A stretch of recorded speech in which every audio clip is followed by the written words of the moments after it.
tindakan atau penggunaan kekuatan berlebihan oleh otoritas maritim Malaysia terhadap Aparat Malaysia tembak 5 WNI, 1 tewas, dinilai berlebihan.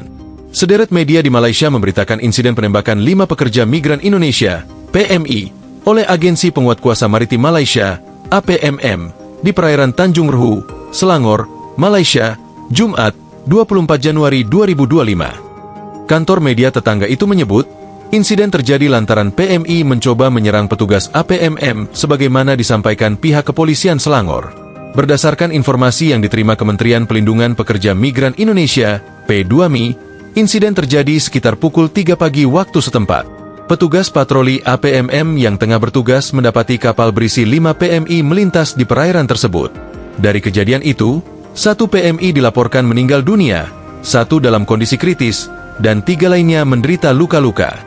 Saat ini, keempat korban yang selamat sedang menjalani perawatan di beberapa rumah sakit di wilayah Selangor, Malaysia. Kementerian Pelindungan Pekerja Migran Indonesia, P2MI, mengecam keras aksi penembakan yang menyebabkan 1 warga negara Indonesia, WNI, meninggal dunia dan 4 lainnya mengalami luka-luka.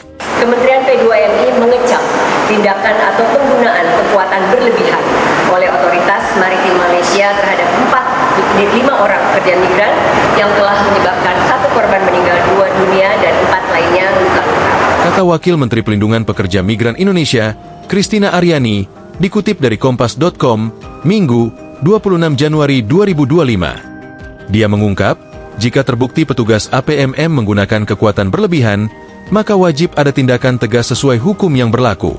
Kementerian P2MI mendesak pemerintah Malaysia melakukan pengusutan terhadap peristiwa ini dan juga mengambil tindakan tegas Christina Aryani mengecam keras tindakan kekerasan yang dinilai berlebihan tersebut. terhadap aparat patroli atau petugas patroli bila mana terbukti melakukan tindakan penggunaan kekuatan secara berlebihan atau excessive use of force.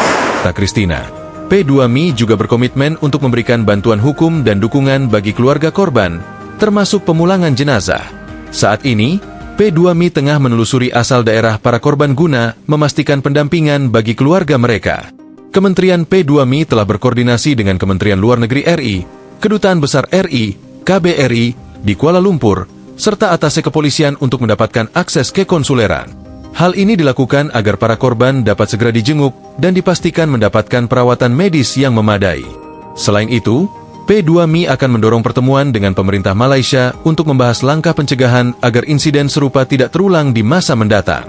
Christina juga menegaskan pentingnya penanganan migran non-prosedural atau ilegal secara manusiawi. Christina menegaskan bahwa negara senantiasa hadir untuk memperhatikan, melindungi, dan menjamin hak asasi manusia bagi para pekerja migran Indonesia. Negara senantiasa hadir, memperhatikan, melindungi serta bersikap tegas menjamin pemenuhan dan penegakan hak asasi manusia, HAM, bagi para pekerja migran, tutupnya. Download Tribun X sekarang, menghadirkan lokal menjadi Indonesia.